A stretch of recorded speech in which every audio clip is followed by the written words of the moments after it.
అందరికీ praise the lord.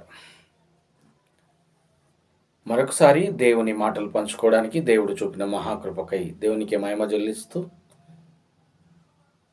మనము ఈ దిన వాక్యముగా యోహాను సువార్త 3వ అధ్యాయము 16వ వచనం ఒకసారి చదువుకుందాము.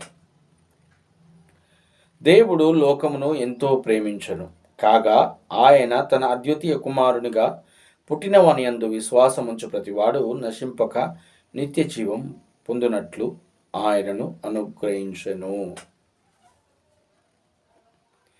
దేవుడు లోకాన్ని ప్రేమించి చేసినటువంటి కార్యము ఇక్కడ మనకు అగుపడుతూ ఉంది. దేవుడు లోకాన్ని ప్రేమించడాన్ని చెప్పడమే కాకుండా ఆయన చేసిన కార్యం ఏమిటంటే తన కుమారుణ్ణి ఈ లోకానికి పంపించాడు. ఎందుకు ఆ కుమారుని లోకానికి పంపించాల్సి వచ్చింది అన్నప్పుడు ఇక్కడ సమాధానంగా చూస్తే, నశింపక ప్రతివాడు నిత్యజీవం పొందినట్లు ఆయనను అనుగ్రహించాడంట. ఏ మానవుడు నశింపక నిత్యజీవం పొందినట్లు ఆయనను అనుగ్రహించాడు. మరి నిత్యజీవం పొందాలి అంటే ఏం చేయాలంటే అక్కడ చెప్పబడుతున్న మాట, ఆయన యందు విశ్వాసం ఉంచాలి. ఇంతవరకు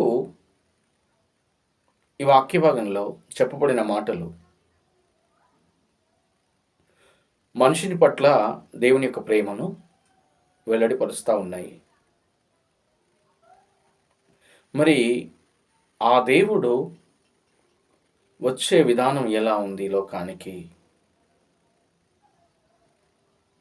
మరలా మరొక వాక్య భాగాన్ని గమనించినప్పుడు మనము మత్తయి సువార్త 1వ అధ్యాయములోని కొన్ని మాటల్ని గమనిస్తే 18వ వచనం నుండి ఇలా రాయబడి ఉంది. యేసుక్రీస్తు జననం ఎట్లనగా ఆయన తల్లి అయిన మరియా యోసేపునకు ప్రదానం చేయబడిన తర్వాత వారేకం కాకమునుపు ఆమె పరిశుద్ధాత్మ వలన గర్భవతిగా ఉండెను. ఆమె భర్త అయిన యోసేపు నీతిమంతుడయ్యుండి ఆమెను అవమానపరచనులక రహస్యముగా ఆమెను విడనాడనుద్దేశించెను.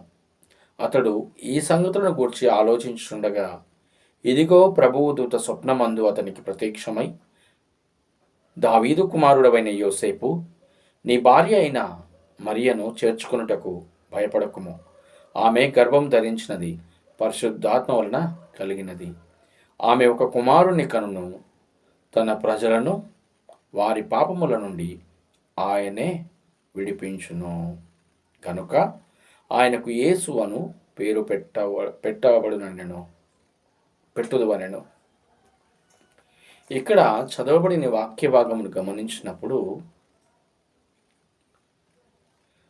దేవుడు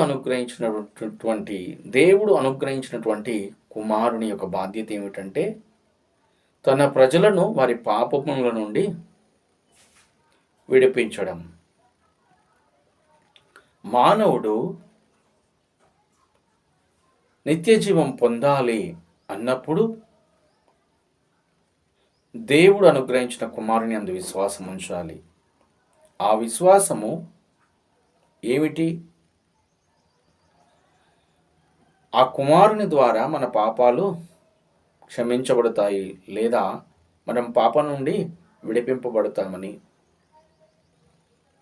మరి ఈ కుమారునికి ఉన్నటువంటి ఆ యొక్క అర్హత ఏమిటి పాపం నుండి విడిపించడానికి అంటే, ఈ కుమారుని యొక్క జనన విధానాన్ని గమనించినప్పుడు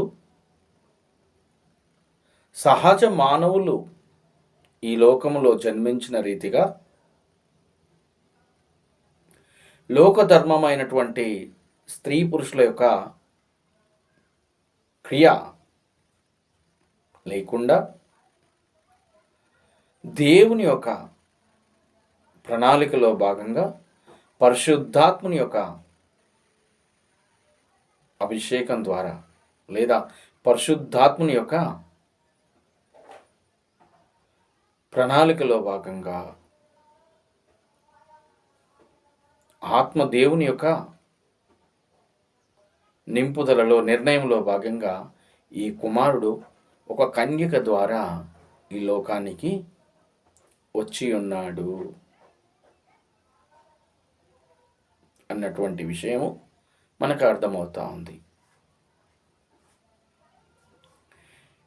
ఇలాంటి ఒక పరిశుద్ధమైన జీవితము, పవిత్రమైన జీవితము, పాపము లేనటువంటి తత్వము, పాపము లేనటువంటి ఆ జీవన విధానము,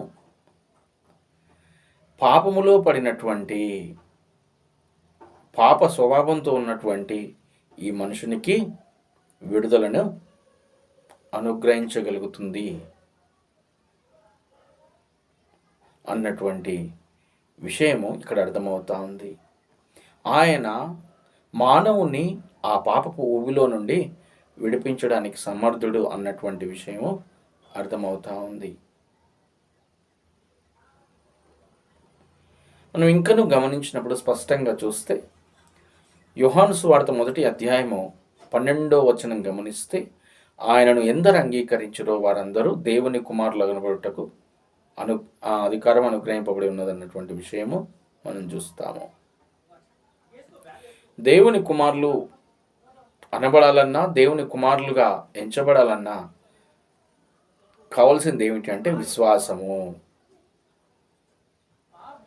ఈ విశ్వాసం ద్వారానే మనము విడుదలను అందుకోగలము అన్నటువంటి సత్యము ఇక్కడ మనకు తెలియబడుతూ ఉంది.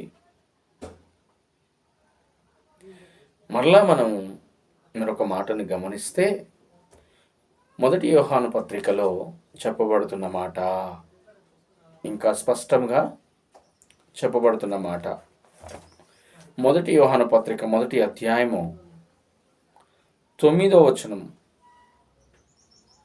గమనిస్తే,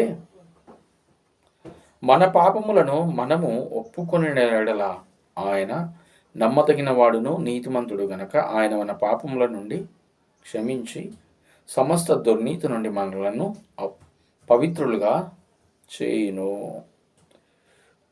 మనము పాపము చేయలేదని చెప్పుకొని ఎడల ఆయనను అబద్ధికునిగా చేయువారమగుదుము, మరియు ఆయన వాక్యము మనలో ఉండదు అన్నటువంటి మాటని మనం చూస్తూ ఉన్నాం. మనం ఒప్పుకుంటే మనకు విడుదల. లేదు, నేను ఏ పాపం లేనివాని అనుకుంటే మనం దేవుణ్ణి అబద్ధికునిగా చేస్తూ ఉన్నాం. ఎందుకు ఈ మాట? మనం ఒకసారి సృష్టి క్రమానికి వెళ్తే గనక,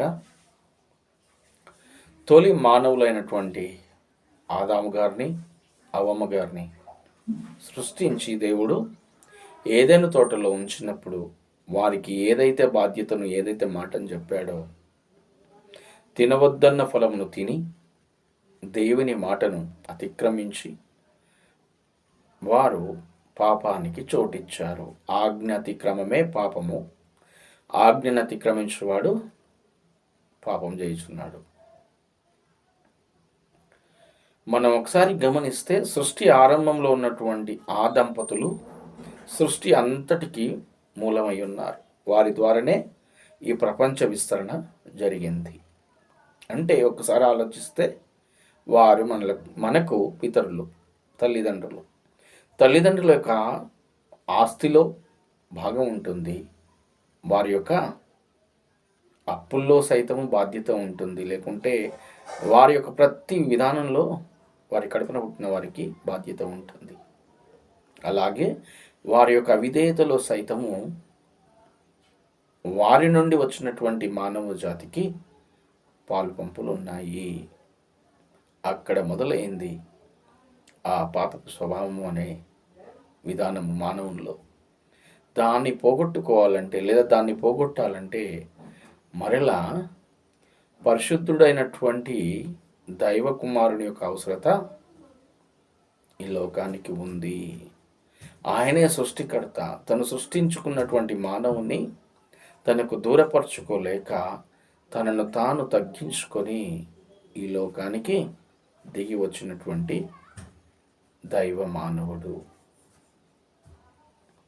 ఆయన యందు విశ్వాసం ఉంచిన యెడల మనకు విడుదల ఉంది అన్నటువంటి సత్యము తెలియబడుతూ ఉంది.